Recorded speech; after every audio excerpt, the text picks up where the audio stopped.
Well, hello, everybody, and welcome back to the Curious Realm's continuing coverage of the 2024 Texas Bigfoot Festival here in Jefferson, Texas. We have the great pleasure of being joined by a friend and guest of the podcast, Ryan Edwards. He is the author of the brand new book, Beyond Belief, with foreword by Loren Coleman. Welcome back to the show, brother. Always good to be on, Chris. It is always great seeing you. You've been over at your table, working the crowd, things like that, selling books. Let's get into your new book, Beyond Bigfoot, a little bit, and what brought that book about?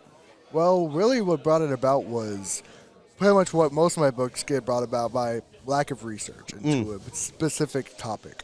Recently, you've probably seen it, the whole like type chart of Bigfoot. Yeah. Like, 10 types of Bigfoot. And I look at that and I'm like, okay, a lot of that logically doesn't make any sense. So I'm like, okay, no one's written about this. Why not me be the guy that writes about it? Yeah. So I talk about like the type chart of Bigfoot and also the other type of creatures seen here in North America that are primates but aren't Bigfoot. Sure. For instance, I bring up the devil monkey phenomena. Okay. The devil monkey phenomenon that's been talked about since the 60s. Mark Hall and Loren Coleman talked about this. Yeah. About these giant baboon-like creatures being seen in North America. And in recent years, the whole Gugwe phenomenon has come about. Gugwe's seen as more like a more vicious-looking Bigfoot, mandrill-like snout, sharp claws, three-toed feet. I'm like, okay, this is something that also not a lot of people have talked about, and also doesn't really have the research that Bigfoot does. Sure. Of course, Sasquatch is like the granddaddy of all cryptids. It has a lot of research put into it, especially scientific research. So I try to look at these other cryptids and do the amount of scientific data that we have with Bigfoot, try to do this with other cryptids seen in North America, like the devil monkey and also the napes phenomena. I was actually able to talk to Loren Coleman about these whole napes phenomena occurring around North America, of these more chimpanzee-like creatures being seen.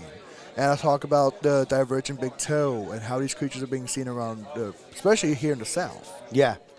And then I bring up, like, okay, so let's break this down logically. Are there 3 or 4 different types of unknown primates in North America?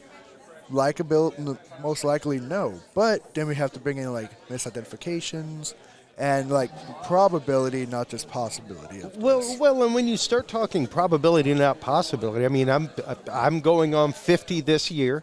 I remember Every Which Way But Loose, and it being hugely popular when I was a kid. And the fact that, like, yes, there was for a long time a pretty decent movement of people having home primates, people having, like, a pet chimpanzee, a pet orangutan, that kind of stuff. And the idea of a breeding pair getting out, the idea of even from a research laboratory, anything like a storm, a hurricane, something like that comes along and blows an enclosure down. Yes. Something gets out into the wild. Like, for instance, we've talked to Chester Moore about this. The ideas of, like, there is a actual population of wild monkeys in South Texas. Of macaques. Of macaques. So we do know that there are wild primates in North America. That's right. And now let's think, these are non-indigenous primates. Could there also be indigenous primates, like the Sasquatch phenomenon as well? And that's like one thing I bring up with the devil monkey phenomena. A lot of these devil monkeys are described as baboon-like. Pretty much, if you think of the baboons from, like, After Earth, that one movie, Will Smith and his son, sure, giant baboons the size of humans, that's pretty much what these devil monkeys are seen as. But baboon doesn't get that big. So what are people referencing with these large baboon-like creatures? Some people have even speculated recently, they maybe something to do with the dogman phenomena. But then we have the same phenomena of mixing cryptids. Yeah. Like recently, due to the dogman phenomena becoming popular, people going back at Bigfoot sightings like, could that have been a dogman? And it's like, well, no, they didn't describe it as that, but because you have this new name of dogman phenomena, you stop inserting it into previous research. Yeah. Which kind of just muddies the whole water in general. Yeah, and there's a concept in remote viewing called analytic overlay. The fact that you are overlaying a past experience or overlaying another realm of knowledge that you have on top of what's happening right now. Yes. And even the idea of analytic overlay existing in this, where you may be overanalyzing an experience, but also trying to overlay something else on top of it. Yes. It's everyone. I always tell people this: your perspective is your reality. Reality is different to every other person. Yeah. Think about it. Someone who's colorblind, they might not see the color green. Does that mean the color green doesn't exist? No, but to their reality, it doesn't. Yeah. So your past experiences, your past reality changes what you expect to see in your modern reality. Like I try to talk to people about their own like belief sets.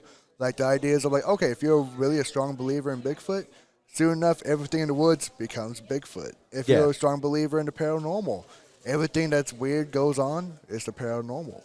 We need to take away the idea of belief and go towards science. That's why, for instance, I love like with you, because your journals and all that, you go to the science aspect, not just, oh, I saw something and I believe in it. No, it's about knowing. Well, and it's also about realizing that you saw something awesome.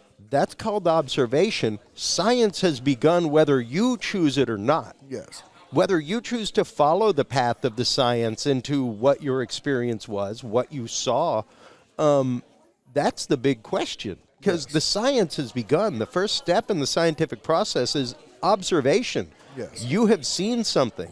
You even if you're making water out of hydrogen and oxygen, you see something happen. You see the condensation form. Science has begun now. Yes. Now the question is, do you follow that path? Do you begin gathering the data? Do you begin experimenting after that? So that's really the question. Yeah. Like observation is the first step of science. It's key. And one of the things that it's been funny since I started Curious Research and began all of this. One of the battle cries I have had is more red circles. I want more red circles, because when we get more red circles, we now and unfortunately, people with red circles. Here's the thing. You also have to be ready for an explanation of what's in your red circle. Yes. And when that explanation comes along, understand that you have still contributed to science. Yes. You've contributed to the science of the known quantitative, which means now we're only left with anomaly. Yes. Now we have a better definition of the anomaly because we have a broader definition of known quantitative because of the data that you have added to the data set. Because when you're identifying something, you need to identify what it is and also everything it's not. That's right. Like with cryptozoology and paranormal in the first place. You need to identify what it is and also what's all the other phenomena it can't be. And you have to explain that out first. Like when I tell people that do field research, like with Sasquatch or anything like that, any type of cryptids, that should be your last option. Yeah. Choose everything else that logically makes sense first, and then choose is it a Bigfoot dismiss or is it something else. And dismiss it. Yes. Yeah. Like try to choose all the kind of logical standpoints, and then pick something paranormal or something cryptozoological, because that's honestly what you're looking for. And with me, I believe the best studies and data is the stuff that you're not looking for, or you go against your own beliefs. That's right. That's one of the things that I've regularly been talking on, not only on other podcasts, but at conferences, even whenever I just spoke at the remote viewing conference. That is especially with certain things like ERV, extended remote viewing, and associative remote viewing, that many people in those fields do not work with a monitor. And the monitor is somebody that can kind of bring you back on track. They know how you think, that kind of stuff. It's the idea of having a ride or die when it comes to research. Somebody that you can bring this research to, like a Lauren Coleman, and be like, hey, I have this hypothesis. Yes. What do you think?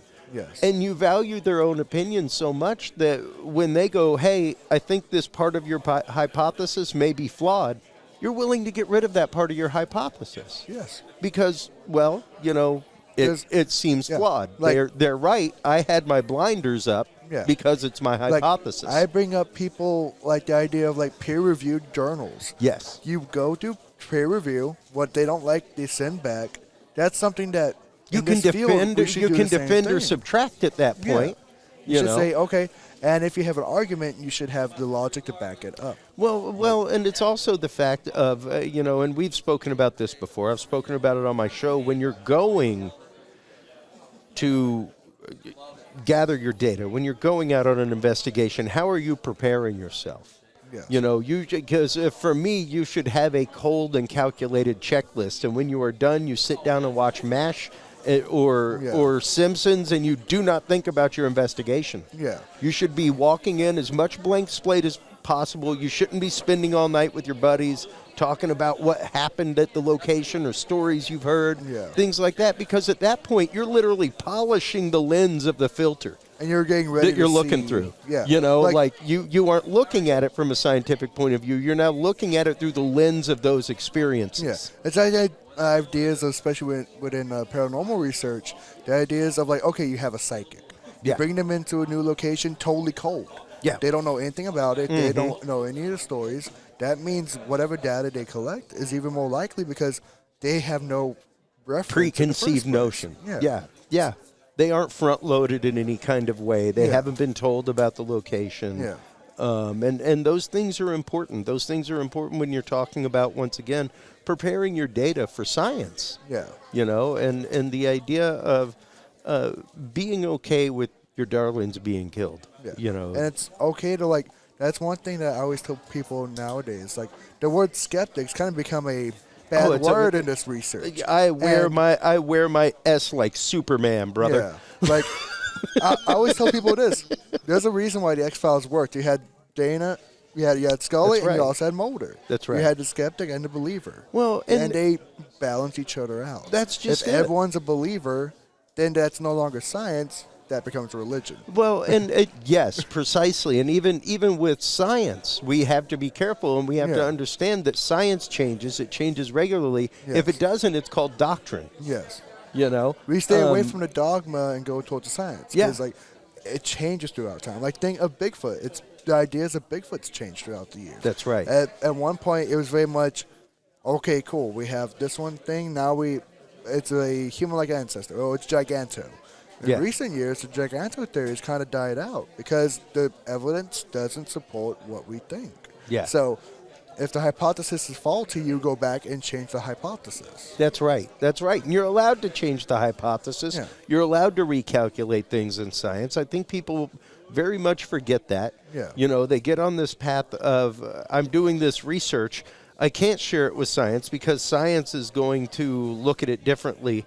And it really goes back to what you were saying a minute ago, Ryan, the idea that when you're gathering data, when you're gathering pictures, when you're gathering trail cam video, things like that, let's start with the known quantitative. Let's start with what it could be. Right now, what we know lives in the woods, let's start there. Yeah. Is it that? Yeah. And go through the checklist. And then go to the point of, you know, well, let's talk about what it isn't. Yeah. Now, now we know for a fact it's not a bear. It's not a wolf. It's, you know, it's not a badger climbing a tree. Yeah. That kind of stuff. And once you know it's not that, well, now you're left with the anomaly. Yeah.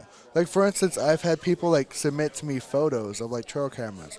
And they're like, oh, look at this thing. It's so weird. I'm like, cool. What lives in the area? They're like, I don't know. I'm like, if you don't know what lives and is indigenous to the environment, how can you say that's something that's not indigenous or not recognized? Yeah. Like, okay, that could be a wolf. That could be a bear. But if you don't know bears in the area, of course you're going to misidentify something. Yeah, precisely. And that's one of the many reasons that I love Ken Gerhardt, Lyle Blackburn, people like that, Shelley Covington, Montana. Yes. The idea that, like, no, you should become very familiar with tracks of your localized fauna. Yes. You know, you should become very familiarized with what your local animals and indigenous critters eat, sound like. The ecology, Like, that's one thing that I bring into my research that, like, I only see, like, Ken and Lyle do is cryptoecology, I like to call it. What is the ecology of these creatures? Yeah. Like, these animals living out in the wild, they interact with other species. They interact with both abiotic and biotic factors. What do they do? Yeah. What is their niche? Are they a major predator? Are they a major omnivore? Where are they on the trophic level? Yeah. Like, that's something we don't really bring up because, first of all, we really don't have the data, but I like to say cryptozoology is a science of speculation. What can we speculate using known data sets? Well, that's to science. Go beyond. Yeah, and that's just it. And I mean, even talking with Adam Davies on the show, whenever he's been here before, about the idea of, like, what do you do? What are your steps to prepare for an expedition? And he's like, do we have enough stories from local indigenous people to support the idea? Yeah. Do the stories go back far enough? Yes. You know, are they credible stories? We start there. And from there, we move into the ecology of the animal and of the area. Could this animal, given what the locals say it eats and how it lives, will the localized area support it? Does it have enough food and water in the localized area?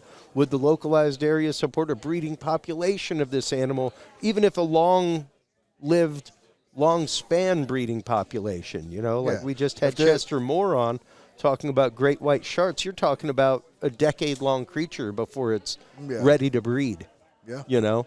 And there are animals out there that like are not ready to breed in their first 5-10 years of life. Yeah, and I bring that up like with, for instance, like with Sasquatch. Like, do some data sets. We have an idea that they probably live maybe 60 to 70 years. Yeah. And it's funny because it's right between humans and non-human primates. Yeah. But okay, using that data, will an environment hold a Sasquatch? Like, one thing I bring up, like especially here in Texas, is ecosystems have what we call a carrying capacity. Mm-hmm. How many animals they can carry, like, in the area and still survive. So, will an environment small enough have a carrying capacity for Sasquatch? Because, like, one thing I bring up, especially in the second book, is like, okay, looking at the morphology, looking like how much, like, what's the caloric need for Bigfoot? That's something that not a lot of people have brought up before. Yeah. But usually the caloric need, speculating, we say is probably around like a grizzly bear or a black bear. Yeah. Which it's funny because what's an indicator species for Sasquatch? Black Black bears bear. and grizzlies. That's right. So,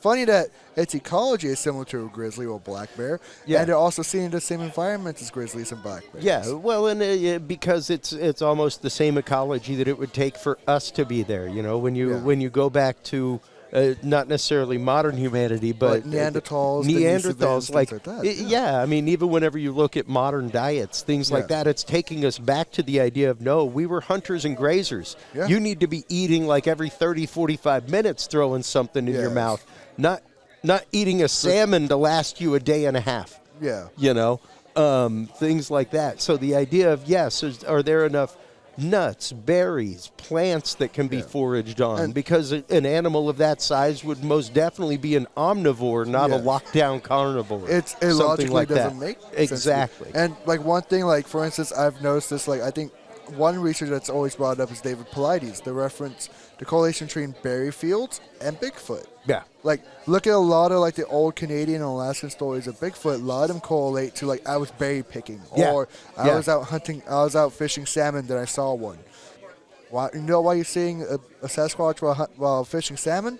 It's because it's fishing for salmon, too. That's right. Like, that's right. So that correlation between, like, what were you doing? It was probably doing the same thing. Like, for instance, like... Oddly enough, it knows that it's blueberry season, too. Like, people bring up, like, okay... The pop of Bigfoot sightings during like hunting seasons.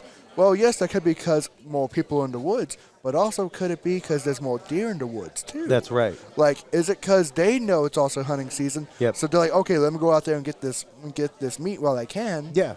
While and even if there's even more people in the woods, if it's a necessary risk, it's a necessary risk. Yeah. Yeah, and I have always held the fact of, yes, I believe Bigfoot is an omnivore. I think it would...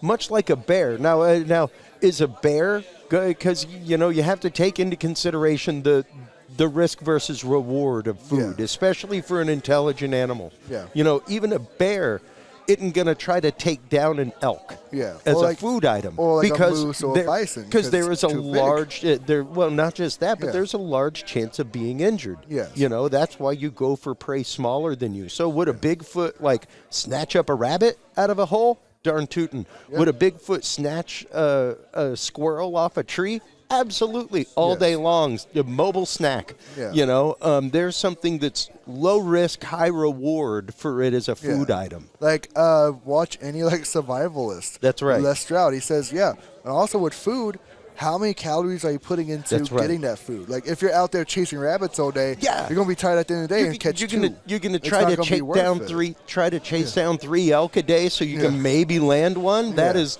a big expenditure of energy and a chance once again of you hurting yourself, injuring yourself. Like, things I like think that. What a lot of people get a misnomer is that they watch wildlife documentaries, and of course, a lot of wildlife documentaries, a lot of it's hunting, getting preyed upon and all that, because that's the spectacle. That's the crazy part.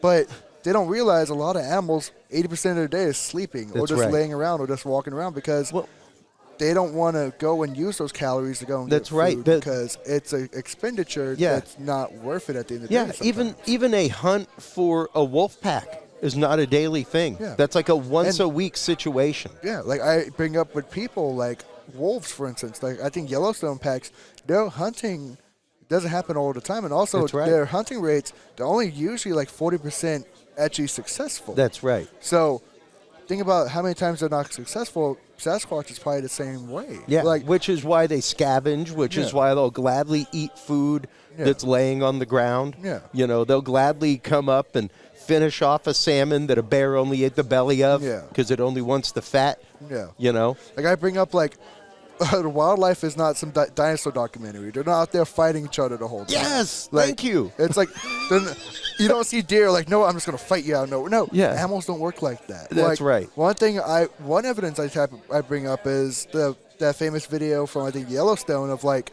it's a herd of bison. Then you see like 4 or 5 different, like, weird bipedal figures coming out of the woods. And if you measure it, these bipedal figures are like 8 to 9 feet tall.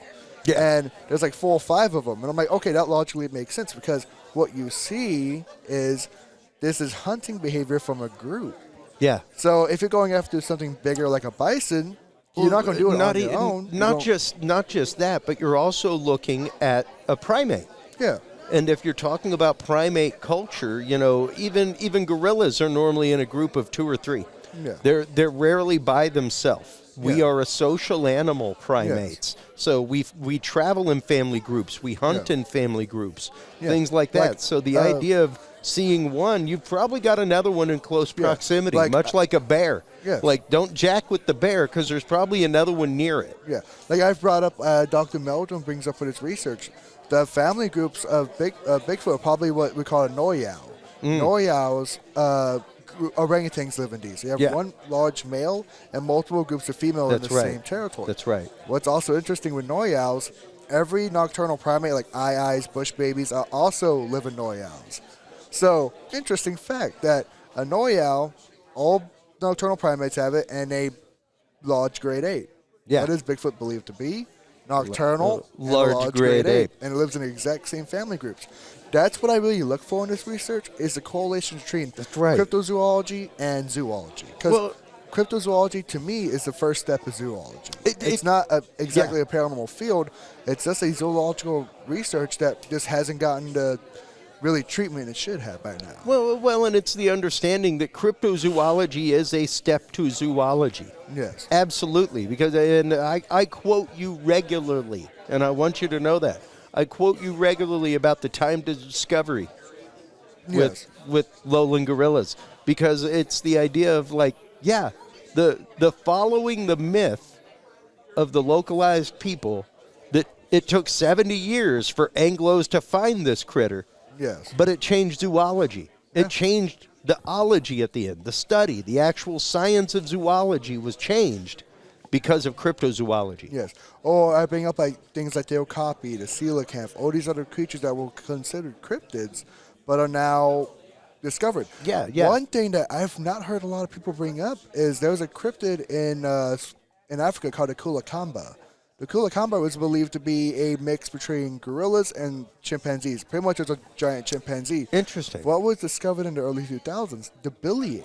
Yeah. The billy ape was believed to be a lion killer giant chimp, and it's a known species. The kulakamba was referenced in the exact same area. Wow. So that's literally a cryptid that was discovered, but for some weird reason, people don't bring it up because not a lot of people know of that old tradition in the first place. Yeah. That's also one thing I bring up with cryptozoology is all indigenous traditions. It really... Do they reference these cryptids, and then we'll discover them later? It really is very much a marriage of cultural sociology and zoology, cryptozoology, because, you do, and it's something that you and I have brought up on the show regularly, the idea of, like, I'm a Bigfoot expert. Well, you may be an expert in the stories of Bigfoot. You may be an expert in the myth, the lore. But until we find a Bigfoot or prove it, it's not like you can say, like, I'm a I'm a feline expert. Yeah. You know, or yeah. What I tell people is I'm not a Bigfoot expert. I have my discipline in Bigfoot, but I do not know. I know a little bit about everything because one thing I tell people with cryptozoology, especially, it is a mix of different sciences. That's like right. what you just said, folklore, anthropology, That's sociology, psychology. Like how does the human psyche affect the That's ideas right. of monsters? Yeah. Zoology, biology, primatology, all these other different things. So how do all these other subjects affect one? Cryptozoology. That's right. Absolutely. Man, thank you so much. It's always, number one, great to sit and talk with you at these shows, but it's also great to see just such a verve come out of you for the science behind this. There are so many people out there that talk the legend, the lore, the stories, and to see somebody who is embracing the science of it, bringing the science aspect into it, it's so great. I hold so much future for the upcoming generations of people, even behind you, Ryan, for exposing some of this concept to younger people, to people in a different age bracket. So thank you for all your work, everything you do, especially with Symposium of the Strange. Of course. We have a Symposium of the Strange coming up. We've got the Klinga Brothers, September 20th. Yes, 6 p.m. at Mineshaft Saloon. November. November 20th at Mineshaft Saloon. That's past. We don't do time travel. Not That's yet, right. guys. Not yet. Working on Not yet. it. We're working on it. Curious Realm Ventures Time Travel. That's right. But November 20th, the Mineshaft Saloon down in San Antonio, Texas. And when local to Austin, San Antonio, all those little towns of South Texas, bringing in Brad and Barry Kling. If you want a night that's truly a kind of a mystery, if you love the spookiness, if you love that, love the paranormal, we're bringing in Brad and Barry Kling. It's going to be a night to remember. Absolutely. Thank you so much for everything you do always. Gotcha, brother. Let everybody know where they can go to follow your work, where they can go to keep up, where they can go to get their copy of Beyond Bigfoot. Of course. Well, I know for sure shop Curious Realm. You can find my books there. Also on Amazon, you'll find my first 3 books. If you look up Area Lights Publishing, that's a publishing company owned by David Weatherly. My second book, Sasquatch Prehistory, and my third book, Beyond Bigfoot, were published by Area Lights. They're on their website. You'll find an affiliate link to go to Amazon. They are available there. You guys can find me on my Facebook and my Instagram. Just look up Ryan Edwards. I am always open to discussion. Always want people like, hey, my DMs are open. Come in, talk to me, and we can discuss whatever you want. Absolutely. Thank you so much, as always, for the time while you were online checking out everything from Area Lights Publishing, as well as Ryan Edwards. Make sure to stop on by Curious Realm. Curious Realm is where you can like, follow, subscribe. That is where you can share all the episodes and find the channels of all of our guests. That is also where you can get your copy of the Curious Research Field Observation and Encounter Log. If you are a researcher in the field, researching Sasquatch, researching paranormal, stop on by and get this. This is what is there to help you get your data ready to shake hands with science. When we come back from this quick commercial break, we will continue with our on-site live coverage of the 2024 Texas Bigfoot Festival right here in Jefferson, Texas, right after this, folks.